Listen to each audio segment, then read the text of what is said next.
Hi, this is Mark from LongIslandWatch.com, and here we go. Ask Me Anything, take two. A couple weeks ago, a month ago, did a video. Put your questions down below, and I'll answer them. I don't know, about 400 comments. I cycled through them. I whittled it down to about 40 comments. The first video, I didn't ask me anything back in January. I think I whittled it down to like 25 comments. So a lot of the comments I noticed, obviously a pattern developing, so they're kind of the same. So if you don't hear your question and asked or answered, it just means I didn't get to it. But you may hear a question that's similar to yours, so hopefully it answers what you had in mind. I'm going to start I'm doing a little timer. By the way, Ryan gave this to me. Woo. A little Seiko timer. I don't want it to go too long, so I'm going to try to keep an eye on that. So, the most popular question, actually, that was asked was, is there a chance of a GMT Islander in the future? Absolutely, there is. I have worked out a design. It's actually already pretty much locked down. It's in the sample phase now. Samples are being produced. It is a Swiss movement GMT, not Swiss made, Swiss movement, probably a Salida GMT movement, true GMT movement, diver style. Think Grand Seiko-esque GMT diver. Should be good. My guess, next year, 2022 at some point. The watch is the real magic, but we only see you in front of the background in your video. Be amazing if you do a business tour to see where the real magic happens. Maybe one day, not right now. My office, well, my desk is a mess, like a total mess, but I like to call it organized chaos. I probably will do a remodel of the office next year, 2022 again. And if I do, maybe I'll include some kind of an office tour. For watch companies like Seiko and Citizen that have hundreds of watch models, how do you decide what to carry in your store? Well, I guess that comes from just selling a lot of watches over 18 or years or whatever it's been. I kind of know what people want. I try to stick to autos. I try to think of watches that are not going to be found in, I say Macy's, but kind of Macy's is covering full line Seiko now. But you kind of get what I mean. Your neighborhood jewelry store. I don't want those watches. When I originally started selling Seiko, they presented me with a nice list. They said, "Oh, here's the top 50 or 40 SKUs nationwide." And I looked at them, and I think out of the top 40, I think I liked one of them, and I didn't get any of them because they were cheap, inexpensive quartz solar watches that just didn't resonate with me. That was many years ago. A lot of those watches have been fallen by the wayside. So I kind of know what people like. I am a cherry picker of sorts. I definitely don't carry full line Seiko. That would be incredible. Well, actually, Seiko USA full line's not tremendous, but it will be a lot of models. So I do cherry pick. But how do I know what to carry? Just my experience. Let's see. Will you ever change the logo for our Island watches or Islander watches? Probably not. I love my logo. I am toying with writing out Islander on a couple different models, and those will be coming out, and those actually are sealed. They are coming out. We'll see where it goes from there. But I do enjoy my logo, as I've shown you multiple times. It's on so many things that I own. It's on shirts, my flip-flops, or these are slides, excuse me, hoodies. I'm not wearing my shirt today, and obviously my watches. So it means a lot to me. I dig it. Why does it seem that watchmakers can place water resistance rating on a watch like 50 meters, but that only means you can wash your hands with it? Well, when someone puts 50 meters on a watch, you gotta understand what that means. First of all, that watch is not tested to 50 meters. They've tested a representative sample. And now you have to rely on all the processes and procedures of the watchmaker to make sure that your watch is also still 50 meters. What does 50 meters mean? 50 meters really does mean that it's taken to a pressure depth of 50 meters and it's shown to be watertight. No water gets in. Absolutely true. As the watch gets older, you don't service the gaskets and everything else. Things break down. Now you're looking at when it was manufactured, tolerances therein. Everything mounted on top of everything else. In 2 or 3 years, is that watch really still 50 meters water resistant?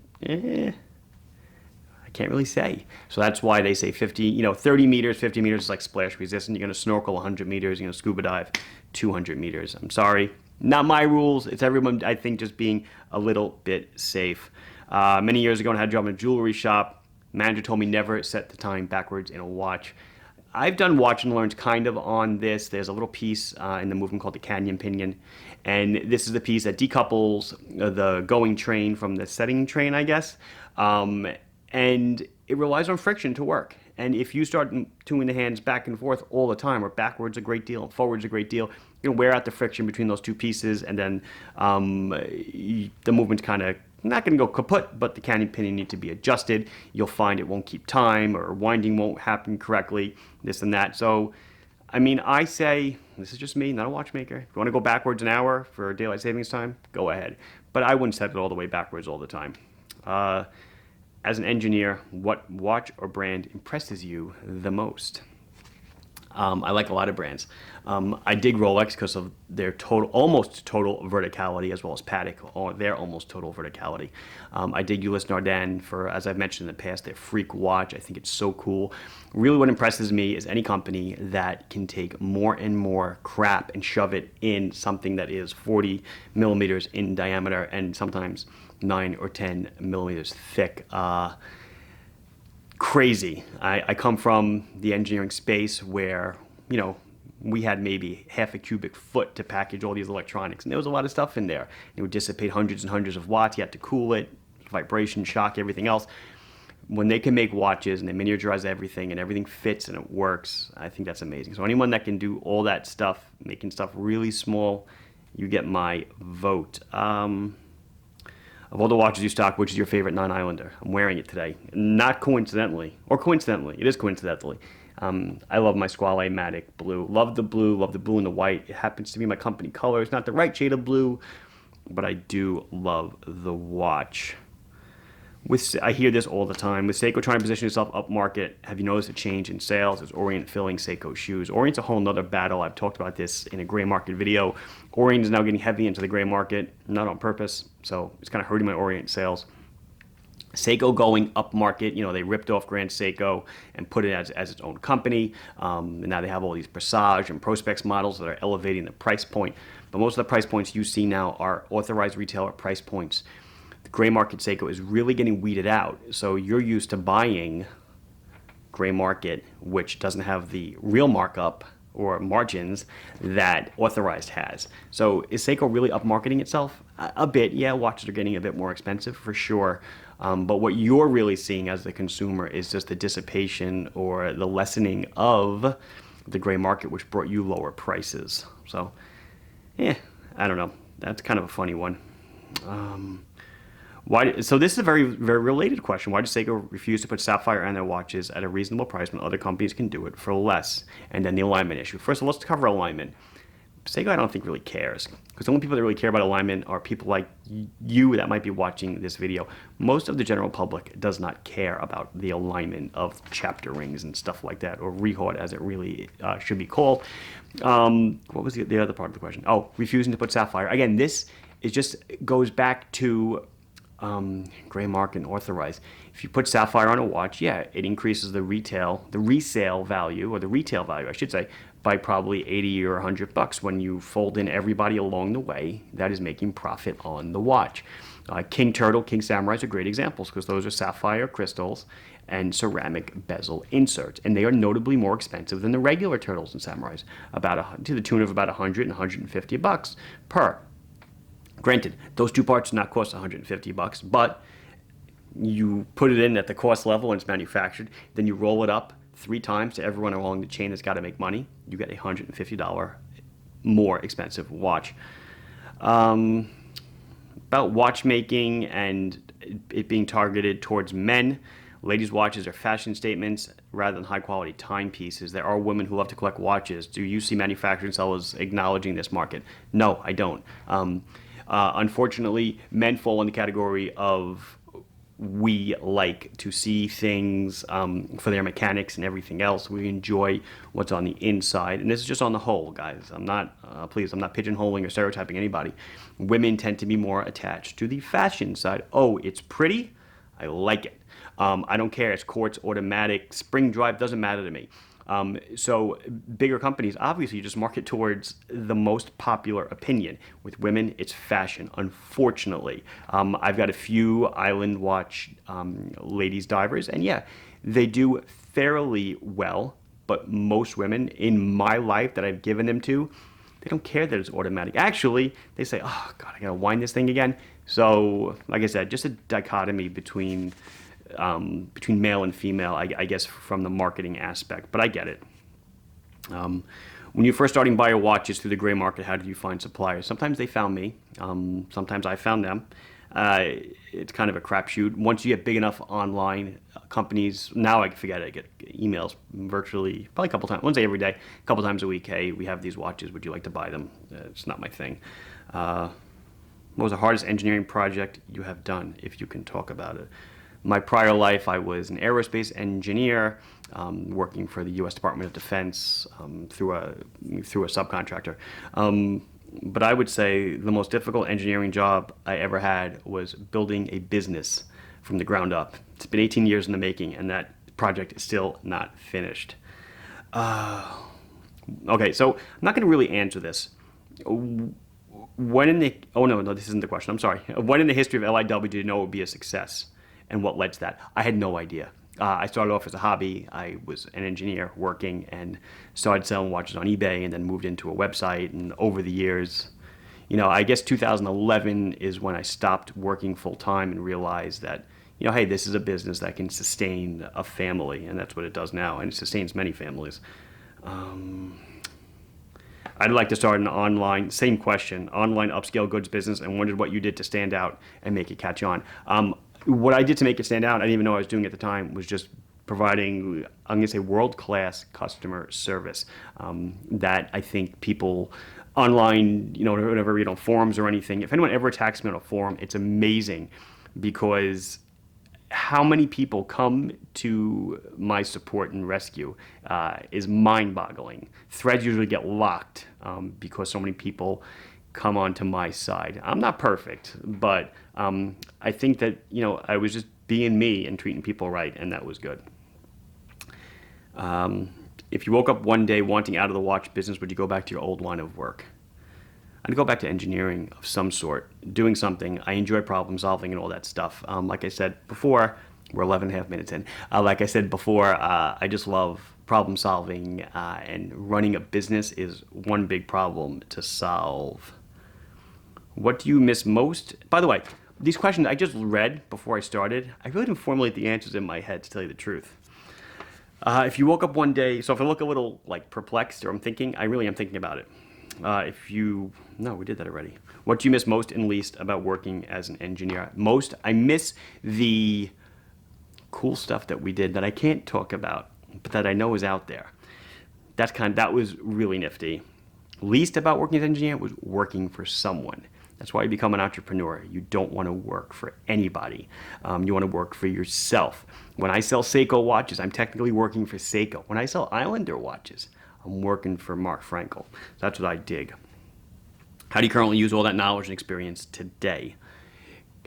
Running a business, I really believe engineers, if they can get out of their own way, which a lot of times they cannot, make the world's best business owners, because everything is a problem. I wake up every morning and there's always a problem in my inbox, whether it's a customer problem, whether it's a supplier problem, whether it's a customs issue.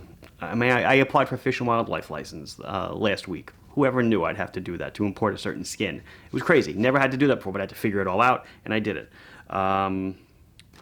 This one I'm not going to answer. I'll answer, but I'm not going to give the whole answer. What was your first watch? Oh wait, this isn't a question. I did that the second time I'm doing this. But this has definitely been discussed. What was your first watch that ignited your passion for watches? I really can't answer that. I mean, it's probably my original Q&Q dive watch that I've got. But the watch that my wife, or my fiance at the time, gave me, Swatch Body Irony and Soul, or Body and Soul Irony, the see-through watch, that was the watch that really threw off my whole mechanical watchmaking thing, and I just loved it. How does authorized dealer relationships work when just starting out? Do you email them? Do they reach out to new jewelers? It seems so opaque, and I'm just curious about how relationships are formed. Yeah, it doesn't really work like that. They don't reach out to you at all. Nobody will reach out to you unless they're smart, which most watch companies are not. Believe it or not, Seiko did reach out to me, and the guy that reached out to me was a wonderful salesman, because he saw me selling Seiko online. He said, hey, I think you'd be a good Seiko seller. You're already doing a great job. Let's bring you in and do more. But most companies don't care. You have to approach them. Most of them are inundated with people wanting to be dealers that they don't really care. They probably don't answer your email. I'll probably get to it further down. I've asked Hamilton multiple times to be a seller, and they always give me after going through multiple levels of providing analytics and all this other stuff about website traffic and all this, which I know I'm almost world class on, they say no. And the last time I asked was a few years ago, and now I see, of course, famous YouTubers can sell Hamilton watches. Like, that makes sense. But a guy who's been selling watches online for 18 years, whatever. I'm not bitter. I am. Okay, this one I won't discuss. How did you and TGV meet? It's been a lot of videos. He was a customer 7 or 8 years ago.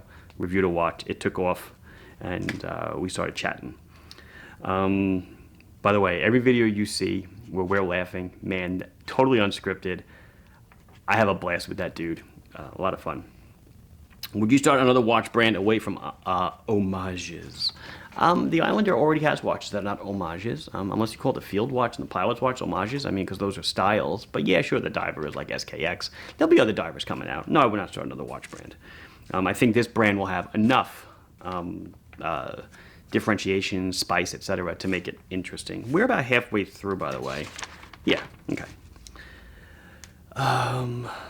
Basically, why can't you ship Orient watches to UK? It's not just the UK. I can't ship Orient anywhere except the USA and Canada. Lockdown restriction from Orient Watch Japan. If you see an online seller selling outside of their base country or the country where their distribution rights are, technically it's gray. I just don't do it. I know most of the other sellers, like those in Singapore, do it. I'm just not supposed to, so I don't. I respect Orient for their decision, and I don't do it. For example, there's no Orient reseller in all of Australia, yet I can't sell Orient to Australia because I don't have the reseller rights, so I don't do it. Will you ever replace the watches from other brands on your website and sell only the Islander lineup? Thoughts definitely crossed my mind, but I won't do it. What I have done, though, is weeded out some of the slower selling brands just so I can recoup some of that physical real estate and storage space so I can store more Islander watches. How long does it take a watch to come out from the very start to sale time? Depends what it's going to be. If we're talking about from scratch, you're probably close to a year, 9 months or so. You know, design, sampling, design phase, 2 months, 3 months. Get a sample, another 3 to 4 months, and throw it into production another 3 months or so. But Islander releases didn't sell as well as you expected. 30 sell. A lot of the off-color 38 millimeters didn't sell as well as I expected. The 22, the 23, the orange and yellow divers, which exceeded expectations. I'll tell you, 01 and 02 on day one of selling the brand. That's when I knew I had something rolling, because I sold all 200 or 300 pieces within like 2 or 3 days. So my expectations were I'd sell a couple, and it would be just another brand in the store, and we'd have fun doing it. I never did I realize it would basically take over, everything that I do. Are you planning to have an EU-based warehouse? I've thought about it. I've actually gone more than thought about it. I've dove into different logistics companies to handle it for me and different people. I'm not doing it yet. For those of you in the U.S. don't realize, in Europe, in the EU, they pay VAT on anything that's purchased outside of the European Union. So let's say, I guess the UK, with Brexit, it's tough to figure out, but in the UK, for example, I ship a watch to the UK. The person pays 20% VAT collected by the Royal Mail or whoever, as long as it's over 135 pounds. All those rules are changing. Ridiculous. So as a seller, you have to know all this, and then engineering comes in and you figure out how the hell to do it all. So that the buyer has to pay that 20%. But if the goods come from within the EU, let's say the UK was in the EU, I could have a warehouse in Great Britain or the UK, and someone in Germany could buy from me. The watch could be shipped from that warehouse in the UK, and the person in Germany gets it basically VAT-free because it's already landed in the EU. There's just a lot to do it. There's a lot to it. So I probably won't. I'm sorry. Not anytime soon. Huge fan. My question is, what do you do in a day-to-day routine? Would you ever consider carrying Hamilton? I've thought about it. Swatch Group originally didn't want. Hamilton's a Swatch Group brand. They didn't want anything to do with me after I gave them all my analytics and everything else. I feel like they were just pumping me for information, but at this point, no, because you can buy Hamilton from any number of gray market resellers for 30% less or 40% less than the actual listed price. So why should I sell a watch for $1,000? You can go next door and buy it for $700 for. Don't be on the internet. Everybody's your neighbor, right? LongIslandWatch.com, blah.com. Whoever the blah guy is, he sells it for less. It's the same thing to you, right? Day-to-day routine. I work, get up early. I got 3 kids. Me and my wife get the 3 kids off to school, camp, whatever it's going to be. Usually I run 3 or 4 times a week. Not much, between 3 and 4 miles generally. And I work. And I work. And I work some more. I work into the night. If you've emailed and you get emails from me at 10 or 11 or 12 at night, you know that that's what I do. Did you receive pushback from Seiko? Man, I don't know why people keep thinking this. Did you receive any pushback from Seiko, any of the brands you carry when you developed a Islander brand? Absolutely not. In fact, Seiko looked at a lot of my watches and said, those are really cool. They look great. Guys, you have to understand, it's not a personal thing to them. Watches are commodities to these companies. They don't look at it as a personal attack. And by the way, they're selling, if I sell 2, they're selling 2,000. I am nothing to them. So no, Seiko doesn't care about what I do. Let's see. What's the cheapest watch you have that means the most to you? Probably one that my wife gave me while we were dating. It's a Fossil with a faceted crystal. Really cool. I probably have to get the battery changed by now, but cool watch. But it means the most to me because it's the first present she ever gave me. And she knew I loved watches, so what better way to say I love you? Oh my goodness. This guy asked 3 questions. No, 2 questions. The last one's a compliment. I'm curious to know why you don't carry any of the Swatch Group brands. I've said it. Also, I know you're on Reddit. Curious to know if that's more for work or pleasure. You know, I've been on forums. I started out on a Poor Man's Watch forum. Shout out if you if you remember that one. Are they still around? I doubt it. And Watch You Seek. I've been on Watch You Seek for like, I think 15 years? I don't know, some crazy number, 15 years. I don't post much. But you know, I try to be on the socials. But I do enjoy scrolling through Reddit, all my homepage Reddit stuff, whatever, just the crazy stuff. And then I read watches and I read, I was going to say WCJ. I don't want to say it, only because sometimes it makes me laugh. Other times it doesn't. You'll know what it is. Is it for work or pleasure? I mean, the watches thing, I would say it's probably for pleasure, because I love seeing somebody posting an Islander, or for that matter, any watch they bought from me. It's the ultimate compliment to a business owner that you're wearing something that you bought from them and that you're happy and you're displaying it. So I dig that. Eric asked, what engineering college did you attend? I went to, wait for this one, the Cooper Union for the Advancement of Science and Art. I graduated in 1998 with a BEME, Bachelor's of Engineering in Mechanical Engineering. I then got a master's at SUNY Stony Brook a few years after, and then a few years after that, I got a PE license in New York State to practice engineering, because I really thought that was the direction I wanted to go. I wanted to be a consultant engineer as a career path. I didn't do it. I went into watches instead, but I still love engineering. Cooper Union, for those that don't know, is a very small institution in Lower Manhattan, 3rd Avenue and 8th Street. Back when I went, and for most of its existence up until just a few years ago, it was a totally free institution. All 4 years are totally scholarship free. If you get accepted, it is a complete full ride. You just need to pay room and board, but it's in Manhattan, so you just get an apartment somewhere. So not exactly inexpensive for the living part, but full tuition, full ride. Not many people know that, so I like to mention it. Is there, let's see, 24 minutes. Is there some kind of system to Seiko model numbers? just the first few digits. SSC is usually solar chronos. SSG are the Katuras. SRP are divers. Maybe SRP A, B, C, D, E, F, G, H. That's about it. I mean, SN, SRPF, SNJs or any digis. That's all. And then the numbers after it. There's really not much to it, to tell you the truth. And SNEs are solars, generally.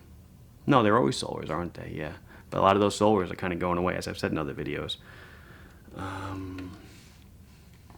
I am more interested. Oh, this is Glenn. Glenn, you always comment on my videos, Glenn. I'm more interested at your past role as an engineer. I believe you worked in the aviation. What did you do? I am from the engineering background, albeit civil, more so. Well, let's just say, Len, you made targets. Because you were civil engineers, we like to say. I worked for a company that specialized in what's known as IFF, identification, friend or foe, fratricide reduction in the war zone. We made equipment for the warfighter, transponders, interrogators. I was heavy, me personally, for my last bunch of years, I was heavy into high-performance antennas, composite antennas, integral antennas into the skin of a vehicle, so you wouldn't even know there's an antenna there, just a totally smooth surface. Cool stuff. I've seen supply chain issues in many industries this past year. Yeah, we're going to see, I'm seeing them too now. Most notably, Seiko is having a shortage of NH movements, supply chain issues. I don't know if they're pandemic related or something else related, but I'm being told that just the NH movements are being shorted. And yeah, just other delays, of course, for other things that when factories shut down, it takes a while for things to cycle back up. Before you had your store, if someone told you to have your own successful watch brand, would you have believed them? Absolutely not, because up until maybe even just 4 or 5 years ago, I had no interest in owning my own brand. I wanted to just buy from distributors, manufacturers, and resell. That's what I enjoy doing. I'm a watch reseller or a retailer. Had no interest in manufacturing my own brand. Like I said, it kind of just happened. I didn't really fall into it, but I kind of like knew I had to do it. Probably, let's say outside of marriage and having kids, the best decision I ever had in my life. I probably have to say that. If you could give your younger self a piece of advice, what would it be? All the hard work that you do will pay off. And if my 14-year-old son would ever watch any of my videos, please work as hard as you can. It will pay off. This was a question here. What got you into watches? I talked about in other videos. My father was a watch guy. Just kind of fell off on me. Rubbed off on me. I was a watch guy. He had a Rolex and 2 Concords. The Rolex you've seen me do. The Concord, I bought one just like it. So there's always a fan of watches. Do you have other hobbies you enjoy? It's funny. It's not do you have other hobbies. Do you have other hobbies you enjoy? I love to read. I'll read anything. Fiction, nonfiction. Doesn't matter. I read both. Right now I'm reading a Ken Follett novel, fiction. Just before that, I read a nonfiction. I read the Matthew McConaughey Green Lights book. I'll read almost anything as I'm fishing through my Kindle. I'm very big, or was for a time. I've kind of exhausted a lot of books on the subject. Behavioral economics. I found that it helped me with the website and thinking about the human psyche, about how people buy stuff. I'm gonna take a sip of water, but I'm not gonna edit it out. I have a question about dive watches. There are a lot of documentation for obvious reasons about how they cope under high pressure, but what happens at high altitudes? Is there an upper limit to where dive watches will be watertight? This is a very interesting question. This is a very engineering question. Okay, so we're at sea level. We call it 1 atmosphere, 14.7 pounds per square inch. But you go down underwater, you can basically go down as far as you want, 4 or 5 miles, and the pressure just keeps getting more and more. The PSI keeps increasing pounds per square inch. When you go up, the PSI comes down. But here's the catch. You're already at 1 atmosphere, or 14.7 PSI. The more you go up, you never get to negative PSI. You only get to vacuum eventually when you're in space or very near vacuum. So negative pressure cannot exceed -1 atmosphere. When they do a test, a water tightness test, they usually actually bring it to negative a third of an atmosphere or so. So they bring it to like 10 psi on the outside, 14.7 on the inside. What can happen? The crystal can pop. Your crystal is designed almost like a compressor case watch, right? Your crystal, everything on the watch is designed that when you go deep, the crystal gets pressed in, the crown gets cased back, everything gets pressed in harder and harder and harder. But when you go up, you can actually, there are people that do things like this where if you're servicing a watch and they can't get the crystal out, or they're afraid they're going to mark something, I've seen this done or heard of it being done. They'll pull the crown out, they'll seal the case, they'll run a tube in and run compressed air into the case and pop the crystal out. So you can't get more than vacuum as far as a negative pressure. You can pull, you can do different things, but as far as in a real situation, no, you can't get more than 0 atmospheres. So, yeah, you have to, to a degree, but not really. Don't really plan for it. When you go up in an airplane, you're pressurized to like the equivalent altitude of like 10,000 feet or so, and you'll be fine. Oh, how do you decide the quantity of each Islander to produce? The Salamander was sold out before I got home from work. I never know. Minimums are generally 50s. I usually do 100. If it's a reorder, I'll do 50 sometimes, and I have like some sales history. But generally, everything I do 100 of. The Salamander was 125, and that sold out all 125 in just a couple of hours. So you never know. Do you read all the comments for a given video? It's a good question. How long after you, or almost done, only 2 more left after this. We're up to 31 minutes. Sorry. Do you read all the comments for a given video? How long after you post a video do you stop looking at comments? I try to look for 24 hours. I generally stop before that. If a video gets a lot of comments, I'll stop after a while because it just gets to be a drag to respond to everything. Let's say a safe number is I'll keep looking for about 12 hours or so. This might be a weird question, but do you plan on making any quartz Islanders? It's not a weird question. I do, and I will be. I have 2 quartz watches that I've been wearing in some videos I haven't shown you. They're divers. I have 2 quartz field watches coming out. Those will be soon. Those will be probably I hope this summer. I'm really trying. The divers probably more towards the fall. And I have a quartz chronograph coming out. That's going to be next year, I think. Okay, last question. Have you considered a different part numbering system for Islander watches, like ISL 1000 for the SKX series, 2000 for Turtles, 3000 for Samurais? Part numbering systems, I got from my old job. You could be significant or you can be non-significant or insignificant. Significant meaning the part number actually means something. So like if the first digit's a 1, it's an SKX. If the second digit is a 2, it's a stainless steel case. If the third digit's a 3, it's a blue dial. And all the way down the line, you can make it all mean something, or you can just go with insignificant, which means just go in order of numbers. And just for my own clarity and sanity, I went with an insignificant numbering system. I started at ISL 01. I'm now numbering over 100, by the way. I know we've skipped numbers along the way. Those will come out. Other numbers get retired, but I'm well over 100 now. I just like insignificant numbering system. It's easier for stocking too, because when the pick and pack, there's all these bins, and they just have numbers from 01 to 95 on them. And if the customer orders an ISL 34, that's the DLC SKX.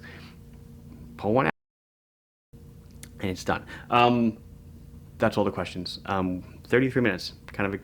Kind of excited about that. So that's it. I'll do this again for sure. I hope you liked it. If your question didn't get answered, I'm sorry. Like I said, 400 questions. I picked about 10% of them.